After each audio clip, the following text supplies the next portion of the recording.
नमस्कार मित्रांनो, बीडच्या मस्साजोगचे सरपंच संतोष देशमुख यांच्या हत्येनंतर संपूर्ण महाराष्ट्र हादरला होता। या प्रकरणी माजी मंत्री धनंजय मुंडे यांना मंत्रिपदाचा राजीनामा द्यावा लागला होता। या प्रकरणाचा तपास CID आणि SIT कडून सुरू आहे। या प्रकरणी मुख्य आरोपी असलेला वाल्मिक कराड हा सध्या तुरुंगात आहे। वाल्मिक कराड हा धनंजय मुंडेचा निकटवर्तीय असल्याने त्यांना मंत्रिपद गमवावे लागले होते। आता या प्रकरणानंतर भाजपचे आष्टी पाटोदा मतदारसंघाचे आमदार सुरेश धस यांच्या एका वक्तव्याने राजकीय वर्तुळात चर्चांना उधाण आले आहे। त्यामुळे संपूर्ण महाराष्ट्रात एकच खळबळ उडालेली आहे। दरम्यान मी एका मोठ्या नेत्याची विकेट पाडली असं सुरेश धस म्हणाले। यामुळे राजकीय वर्तुळात खळबळ उडालेली आहे। दरम्यान आमदार सुरेश धस हे चिखलीतील नवसाला पावणारी देवी लक्ष्मी मातेच्या नवस्फूर्ती निमित्त एका कार्यक्रमासाठी चिखलीत आले होते।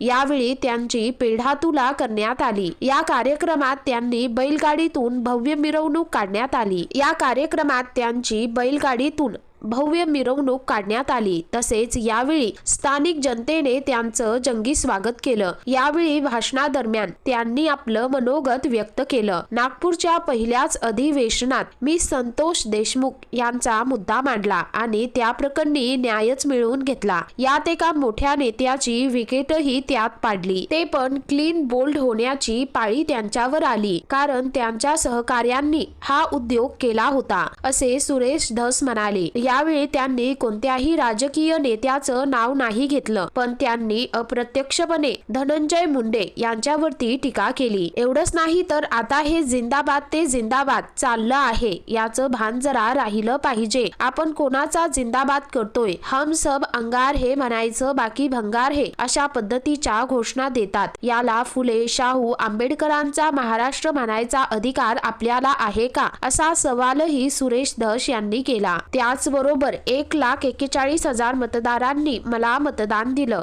ही माझ्यासाठी पहिलीच वेळ आहे। माझा कोणताही कारखाना नाही, संस्था नाही किंवा मी कोणताही सम्राट नाही, पण जनतेच्या मनावर प्रेम करणारा मी नक्कीच सम्राट आहे। काही लोक निवडून आल्यावर स्वतःला मालक समजतात आणि डरकाळी फोडतात, पण आम्ही जनतेचे सालकरी आहोत आणि आम्ही तसेच राहिलो पाहिजे। छाताड फुगवणारे आणि लॉकेट घालणारे विधान भवनात जास्त काळ टिकत नाहीत, असंही सुरेश धस यांनी म्हटलं। मात्र सुरेश धस यांच्या या वक्तव्यानंतर राजकारणात एकच खळबळ उडालेली आहे आणि राजकीय वातावरण पुन्हा पेटण्याची शक्यता वर्तवली जात आहे। तर मित्रांनो, एकंदरीत संपूर्ण प्रकरण पाहता तुमचं या संदर्भात काय मत आहे, खाली कमेंट करून नक्की कळवा।